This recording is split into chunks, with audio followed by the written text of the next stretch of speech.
Hi hello welcome to Priyam cooking. ఈరోజు breakfast రెసిపీని చూపించబోతున్నాను. అదేంటంటే దోశని చేయబోతున్నానండి.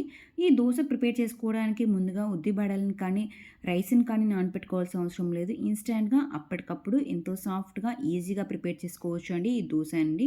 అదేంటంటే గోధుమ పిండి అలాగే టమోటా దోశ రెసిపీని చూపించబోతున్నాను.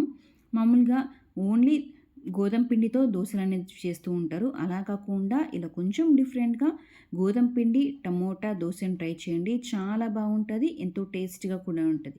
సో ఆలస్యం చేయకుండా ఆ రెసిపీ ఎలా ప్రిపేర్ చేసేసుకోవాలో మనం ఇప్పుడు చూసేద్దాం. ముందుగా ఒక మిక్సీ జార్ తీసుకొని ఇందులోకి మీడియం సైజ్వి 2 టమోటాలని ఇలా పొడుగా కట్ చేసుకొని తీసుకుంటున్నాను. చిన్నవి అయితే 3, మీడియం సైజ్వి అయితే 2 తీసుకొని ఇలా పొడుగా కట్ చేసుకొని తీసుకోవాలి.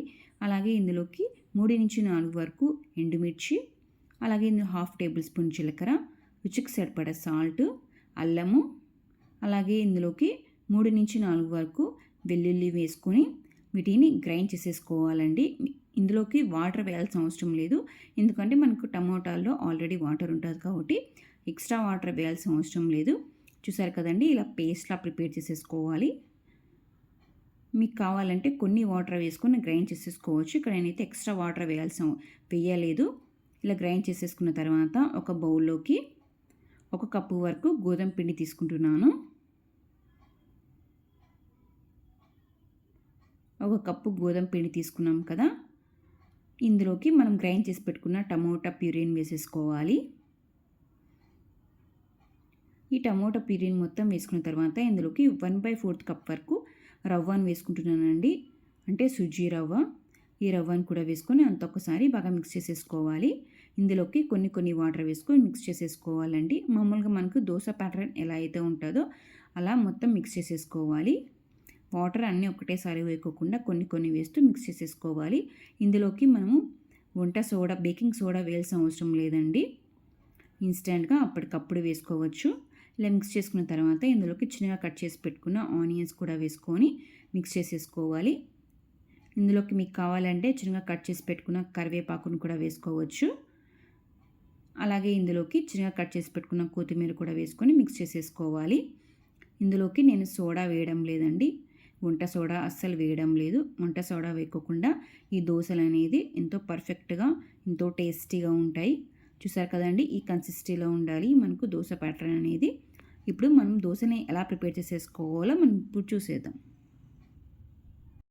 ముందుగా దోశ ప్యాన్ తీసుకొని ప్యాన్ కొంచెం హీట్ అయిన తర్వాత ఆయిల్ అప్లై చేసేసుకోవాలి. ఆయిల్ అప్లై చేసుకున్న తర్వాత మనం దోశలు అనేది వేసేసుకోవాలండి. మామూలుగా దోశ అనేది కొంచెం పల్చగా వేసుకుంటారు, అలా కాకుండా ఈ పిండితో దోశలు అనేది కొంచెం పల్చగా కాకుండా కొంచెం మందంగా వేసుకుంటేనే మనకు దోశ అనేది ఎంతో సాఫ్ట్గా ఉంటుందండి. ఇలా దోశ వేసుకున్న తర్వాత కొంచెం ఆయిల్ అప్లై చేసేసుకొని మనము 2 సైడ్స్ కొంచెం రోస్ట్ చేసేసుకోవాలండి, కొంచెం కలర్ వచ్చేంత వరకు. ఈ దోశలోకి మీకు నచ్చిన చట్నీతో సర్వ్ చేసేసుకోవచ్చు. మీకు చట్నీ రెసిపీస్ కూడా కావాలంటే మన ఛానల్లో already premix chutney powder recipes కూడా ఉన్నాయండి. ఒకసారి కావాలంటే డిస్క్రిప్షన్ బాక్స్లో లింక్ ఇస్తాను, ఒకసారి కావాలంటే చెక్ చేయండి. ప్రీమిక్స్ చట్నీ పౌడరు అలాగే చట్నీ రెసిపీస్ కూడా ఉన్నాయండి, లింక్ ఇస్తాను, ఒకసారి చెక్ చేయండి. చూసారు కదండి, మామూలుగా మనకు దోశ అయితే ఏ కలర్లో ఉంటుందో సేమ్ అదే కలర్లోనే అంతే సాఫ్ట్గా అంతే టేస్టీగా ఉంటుంది. ఇలానే అన్ని దోశలను ప్రిపేర్ చేసుకొని వీటిని ఒక ప్లేట్లో తీసేసుకున్నాను. ఎంతో ఇలానే అన్ని దోశలను ప్రిపేర్ చేసుకొని వీటిని ఒక ప్లేట్లో తీసేసుకోవాలి.